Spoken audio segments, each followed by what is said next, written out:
పుష్ప సంగతి ఎత్తారు కదా! ఘటన గురించి. దాని మీద అల్లు అర్జున్ గారిని అందులో ఒక నిందితుడిగా చేర్చడం విషయం మీద ఆయన వెళ్ళటం వల్లే ఇదంతా తొక్కిసలాట జరిగి మహిళ చనిపోయింది. వాళ్ళ అబ్బాయి ప్రాణాపాయ స్థితిలో ఉన్నాడు అని చెప్పేసి ఏదైతే పోలీసులు చెప్తూ ఉన్నారో దాన్ని మీరు ఏమంటారు? మీరు ఏకీభవిస్తారా? నేను ఆల్రెడీ యాక్చువల్‌గా చాలా కొంతమంది ఏంటంటే వీడియోలు పోలీసుల లాఠీ చార్జీ వల్ల జరిగిందని చెప్పేసి ఒక లాయరు మానవ హక్కుల కమిషన్‌కు ఫిర్యాదు చేశారు. సో, ఆ వాదన మీరు నమ్ముతారా? నేను ఏ వాదనని నమ్మను అండి. ఇక్కడ అందరి మిస్టేక్ ఉంది. ఏ ఒక్కరి మిస్టేక్ కూడా కాదు. యాస్ పర్ అదేదో రాసిన దాని ప్రకారము అల్లు అర్జున్ ఏ11 కింద ఉండడం జరిగిందో, యెస్ ఆ ఏ11 కిందే వస్తారు. మరి దాని కింద మిగిలిన 10 మంది అందరూ ఇక్కడ పాత్రధారులేనండి.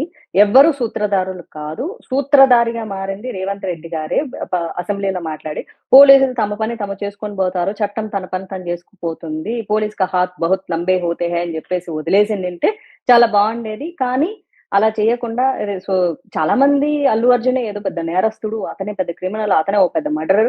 ఆయన చేసిన పెద్ద తప్పేంటంటే ఆయన గాని, ఆయన టీం గాని మన పవన్ కళ్యాణ్ చెప్పినట్లు ముందుగానే ఎళ్లి వాళ్ళని పరామర్శించి ఉండింటే ఇంత పెంట జరిగేది కాదు. అలా పరామర్శించకపోవడం వల్ల రాంగ్ గైడెన్స్ జరగడం వల్లే ఇంత పెంట జరిగింది.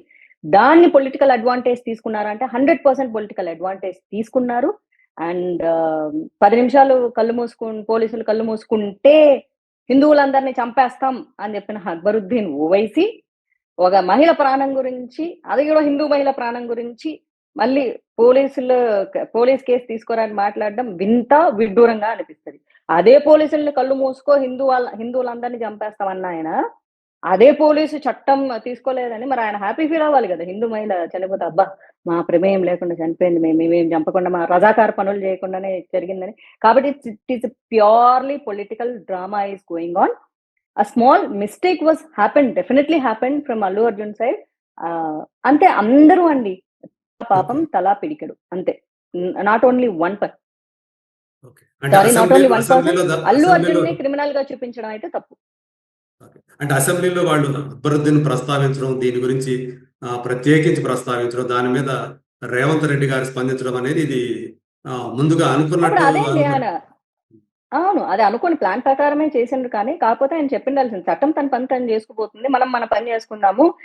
ఇక్కడ మనము నిమిషానికి ₹1,00,000 అసెంబ్లీలో తగలబెడుతున్నాము. ఇదంతా ప్రజల డబ్బు, ప్రజలు ట్యాక్సులు కట్టిన డబ్బు.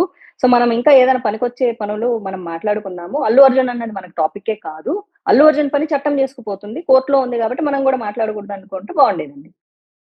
అంటే సినిమా పరిశ్రమని ఏమన్నా వాళ్ళు అంటే తమ దగ్గరికి రప్పించుకోవటం కోసం ఇదంతా చేశారు అని చెప్పేసి కూడా ఒక వాదన నడుస్తుంది. దాని మీద మీరు ఈ వాదనని నేను 100% యాక్సెప్ట్ చేస్తానండి. 100%. ఇప్పుడు సినిమా వాళ్ళు రాగానే నువ్వు నా కాళ్ళ కింద పడుండు, నా కాళ్ళు మొక్కు అని అయితే అనరు. కానీ మనసులో ఆ భావన అదే ఉంది. సినిమా వాళ్ళు వెళ్ళడం జరిగింది. అరే ఆయన సీఎం అయిన తర్వాత సినిమా వాళ్ళు వెళ్ళి కలవలేదు, అప్రిషియేట్ చేయలేదు, ఉంటుంది కదా. మరి ఖచ్చితంగా ఉంటుంది ఆ భావన్ని. మరి ఉన్న పొజిషన్ లో ఆయన కష్టపడి పైకొచ్చారు. వచ్చిన తర్వాత ఎవరికైనా సరే ఆ అధికారం యొక్క ఆలోచన, అంటే నా అధికారం చూపించుకోవాలనే ఒక జీల్ ఉంటుంది ఎవరికైనా. ఆ జీల్ ని రేవంత్ రెడ్డి గారు బయట పెట్టుకున్నారు. సపోర్ట్ చేయరా సినిమా ఇండస్ట్రీ కంటే?